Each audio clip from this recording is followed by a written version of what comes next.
And welcome back to Chicago Bulls Insider. Today, we're doing season grades. We're talking about Tre Jones and Zac Collins. We're also going to be talking about what we should expect from those players next season. And so before we go ahead and jump into it, I first want to remind you to slam dunk on that subscribe button, just like Modest Buzelis slam dunks in games. And so in exchange for slamming on that subscribe button, I'm going to give you nothing but daily content around the Chicago Bulls. So make sure you hit that subscribe, you hit that like button, and you join the Chicago Bulls Insider family as we talk nothing but Chicago Bulls basketball. So with that being said, let's go ahead and jump into the content for today. So we're doing season grades, and so continuing that, we wanted to look at Tre Jones. And so before we jump into the numbers, we always start with the impact. And so look, Tre Jones is a winning player. In fact, I thought at times Tre Jones had the same type of impact as Lonzo Ball. I think that both of those players make winning plays. And no, I'm not saying he is Lonzo Ball, but I definitely think Tre Jones had that type of impact on the Chicago Bulls. I think that his basketball IQ was certainly on display. I thought that him on the offensive end, he was able to really settle the Chicago Bulls, and he was really a calming effect. And I think at times, he gave Josh Giddey a little bit of a break as far as bringing the basketball up and kind of getting people into their spots and things like that. And so Tre Jones, I liked how he just came out and used his basketball IQ there. Next, I love what he did defensively. I think that his basketball IQ was definitely showing there this last season, because defensively, there was not a team that went at Tre Jones. I didn't see one team that said, hey, they were hunting after Tre Jones on the defensive end. He was tough on that end. He played the passing lane. So defensively, I thought that he was a menace there. And then going back to his offense, the way that he scored the basketball, look, I love this image here because he was so crafty under the basket. I mean, for his size, I was just so impressed with the way that he was able to finish in traffic, getting hit and things like that. Like, I think he might have been maybe the best finisher on the team with the way that he was able to get inside and just be crafty inside. So I loved his offensive bag under the basket. And then next, look, I loved his three-point shooting. And so I think that you're going to see that with the numbers. He didn't take a whole bunch of them, but I thought that he was efficient. And I think that he was also efficient too with his field goal percentage as well. So not a guy that needs a whole bunch of shots, but he was super effective for the Chicago Bulls. And so, lastly, look, Billy Donovan certainly trusts Tre Jones, and I think that Tre Jones really responded from day one. I think that out of all the players that came over in the trade for Zach LaVine, I think that Tre Jones was the player that really clicked the best with the Chicago Bulls. I think that, look, he was the one that really got it first. I think that he started off well and he finished well with the Chicago Bulls. Unfortunately, it ended with the injury. But look, I think that his season with the Chicago Bulls was great. And so with that being said, let's go ahead and look at the numbers here and take a look, because you will see that, again, Tre Jones certainly had a pretty good season. And so bringing that up now, and you'll see, let's start here with the points. And so first with the points, you see that, look, between the San Antonio Spurs and the Chicago Bulls, he really picked it up with the Chicago Bulls here. As you see that he finished with 11.5 points. He started off at 4.4. And then you see here the biggest stat is the turnovers. Like, look at that, 0.8. Like, his turnovers were terrific as far as not generating a lot of turnovers. So he didn't turn the basketball over a lot. And so you see how low it was. And so his turnover to assist ratio was great with the Bulls. The steals, we just talked about defensively, how good he was. 0.6 with the Spurs. He was at 1.1 with the Bulls. And then the assists went up slightly. He got a little bit more of an expanded role with the Chicago Bulls. So 4.9 assists. I think that definitely could have went up had he been able to play. As a rebounder, I thought he was terrific at that size. Again, tough player, 3.2 rebounds this season. And then the percentages, look at the free throw percentage. Look, 88.2. He was just at 75.8 with the Spurs. That was almost one of his, actually almost his best for his career. So at 88.2, not bad there. And then you see the three-point percentage. I know it's a small sample size, but 30.8% with the Spurs. He finished with 50% from downtown. Again, that was in 18 games with the Chicago Bulls. So again, he's not a volume shooter, but he definitely made the shots count. And then next, when you look at the field goal percentage, that was his best in his career, 57.2 with the way that he finished with the Chicago Bulls. He was at 48.4 with the Spurs. And so, again, you see the numbers go up, and then the minutes 25.3. So not the most, but still, he was huge for the Chicago Bulls. And so because of that, I'm giving him a B plus, and the only reason I'm not giving him an A is because he didn't get a chance to finish the season due to an injury. And then, I think that we just needed to see some more from him. So I wanted to see a bigger, type of sample size. But I just think that based off, the role that he was thrust into, I thought that Tre Jones was fantastic. And look, I just wish that there was going to be a situation in which he could come back. I mean, we'll see what happens. And so that leads us to the second point with Tre Jones and just will he be back next season? And so, look, I don't think he necessarily comes back next season because he's not on contract with the Chicago Bulls, and he just played well enough that I think that there's a lot of teams, I think, in this league that are looking for a starting point guard. And Tre Jones can be that for you. I think that Tre Jones absolutely can be a starting point guard in the NBA. I think that he proved that last season with what he did with the Chicago Bulls. And I think even if he's not starting, coming off the bench, I think he's going to get an even bigger role than maybe what he had with the San Antonio Spurs, because I do think that, look, they probably had, a vision to move forward with him. Obviously, they drafted Stephon Castle, so that probably changed things. And then Chris Paul came over, and so he kind of got pushed back a little bit. But I think that any team right now would want him, including the Chicago Bulls. And so it just comes down to the roster fit with the Bulls having so many guards. And then you would just have to, create some space, because you still have to think about, you have your first round selection coming in. You have a second round selection coming in as well. And so I just think that with all those factors, it's probably going to be best that Tre Jones probably look elsewhere. But make no mistake about it, I would love to see Tre Jones come back.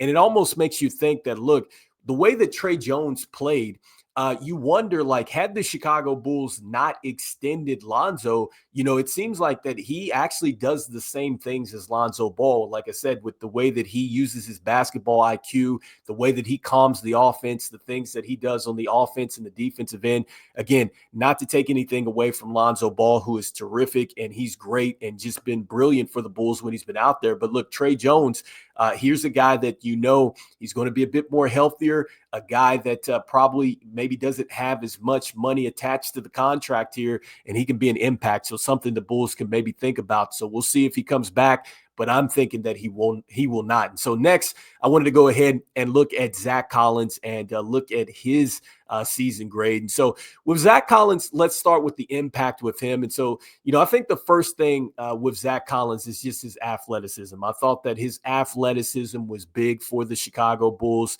And I definitely think that with his athleticism, we definitely feel like he's a player that could start for us. And so I think that if the Chicago Bulls move on from Vooch, I would not have an issue with Zac Collins because of that athleticism and just the fit that he has with Josh Giddey, Coby White, Modest Buzelis, really anybody on the team. I think he was a terrific fit. And so next, I thought he had some great hands. Like, I thought that when it came down to throwing it to him in the pick and roll and just getting some difficult catches from Josh Giddey and stuff like that, like, I thought that he had just a great display of terrific hands and getting the basketball and getting it up to the rim. And so I think that is a quality that you need to have, as especially, when your point guard is coming down and he might have to hit you with a no look or something like that. And so Zac Collins showed that he can certainly capitalize on that. Next, look, you love the fact that he can stretch the floor. Now, it wasn't the best for him as far as knocking down three-point shots, but Zac Collins certainly can do so, and he did it at a high clip when he was with Gonzaga, in college. It just hasn't really taken off as much with, his NBA career, but he certainly can do it, and because of that, that is something that certainly I'm encouraged about moving forward with Zac Collins. And lastly, I thought he was a terrific screener. And so I think that anytime that he was in the pick and roll, he was terrific at giving good screens to either Josh Giddey or Coby White. And so that is something that is a focal point, I think, of the Chicago Bulls offense is some good pick and rolls. And so now let's go ahead and jump into the numbers with Zac Collins. And so, look, Zac Collins, much like Tre Jones, I think that you're going to see a player that certainly improved a little bit here. So 4.6 points when he was with the Spurs earlier in the year. When he came over, he finished at 8.6 points, so not bad there. And then when you go over and you start to look here at the assist totals, you see that that went up a little bit. So 1.4 to 2.1 with the Bulls. And this is big because there were a lot of times where I thought that Zac Collins made some terrific passes. In fact, I was very impressed with the way that he was able to pass at the top of the keys. And that right there suggests a player that is going to be okay in dribble handoffs and things like that. And that can certainly open up your offense. And then here was key with the rebounding. And so you see that he finished at 6.7 rebounds, 2.8 earlier with the Spurs, but that rebounding effort was huge for the Bulls, especially when he started. Just his ability to rebound like that and finish off defensive rebounds and hit the offensive glass, like that is something the Bulls absolutely need, because when you're talking about rebounding, if you can get more offensive rebounds, you're going to maximize your possessions and the percentages go up for you to score. So that's huge for the Bulls. And then defensively, if you can hit the boards there, you are minimizing possessions in games. So rebounding is absolutely a key stat. And so the fact that he got 6.7, I think as a full-time starter, he would certainly give you more. I love the free throw shooting here. So he makes you pay if you do, foul him, which is 88.4. That was one of the better percentages here in his career. Now, the three-point percentage, this is where it was a little shaky for me. He was 30.4 earlier in the year. He only shot 30% to finish out. His best year of 36.8 in 2019, 2020. That's more where you would want him to be, especially in this type of offense. If he's going to start, there's going to be multiple opportunities for Zac Collins to shoot that shot. And so you don't want teams to just sag off of him. You want to have those teams come up, respect that. That's going to open up other cutting lanes and things like that. So Zac Collins, if the Bulls are going to hold on to him, he's going to have to work onto that.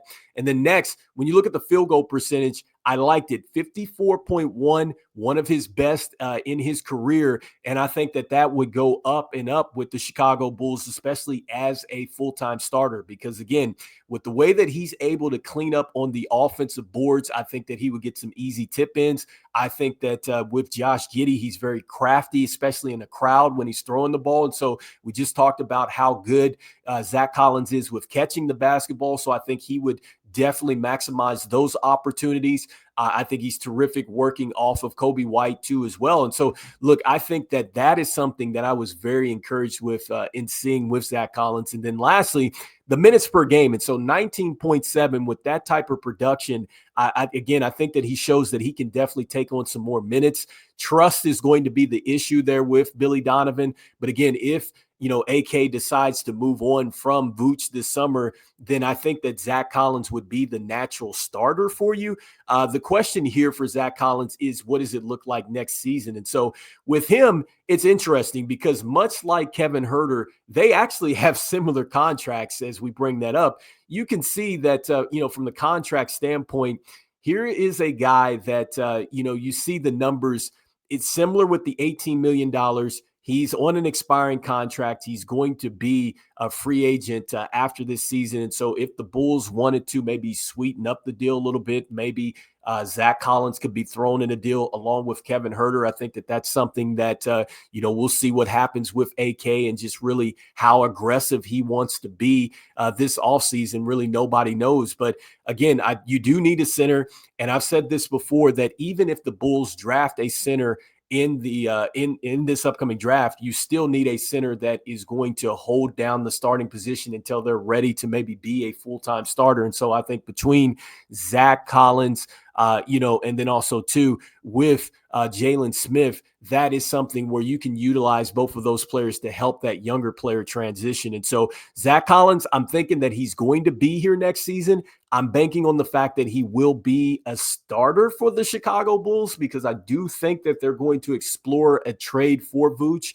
I think that there could be a market for Vooch this offseason, and I don't think you necessarily have to wait until next year's trade deadline, even though that could be an option. And honestly, I mean, with the way that the Chicago Bulls operate in the front office with AK and everything else, what we saw last year with Zach LaVine, that is something that extended into the year. And so I think you could also expect that could happen with Vooch. We could see something that happens later in the year at next year's trade deadline or this upcoming trade deadline for this next season. So anyway, let me know in the comments what you guys think here about this grade. And so, speaking of the grade, I'm giving him a B. And so for me, he's a B. And so I think that he was solid, wasn't an A. Here's a player that I want to see more of a sample size. And then also, too, he has got to shoot the three ball a little bit more. So that is my grade for Zac Collins. I'm giving him a B. And so let me know in the comments what you guys are thinking about Zac Collins. Was he a B? Was he worse than that?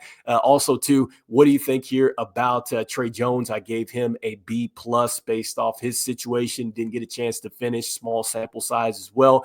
And then what do you think is going to happen in the offseason with both of these players? Like I said, with Tre Jones, I don't think that he's coming back to the Chicago Bulls. Would love to see it. And with Zac Collins, I do expect him to be back. I think that he would be the starter if he is back, considering that Vooch is moved in the offseason. So let me know what you guys are thinking there. And as we always say, go Bulls, and I will see you guys on the next one. All right, peace.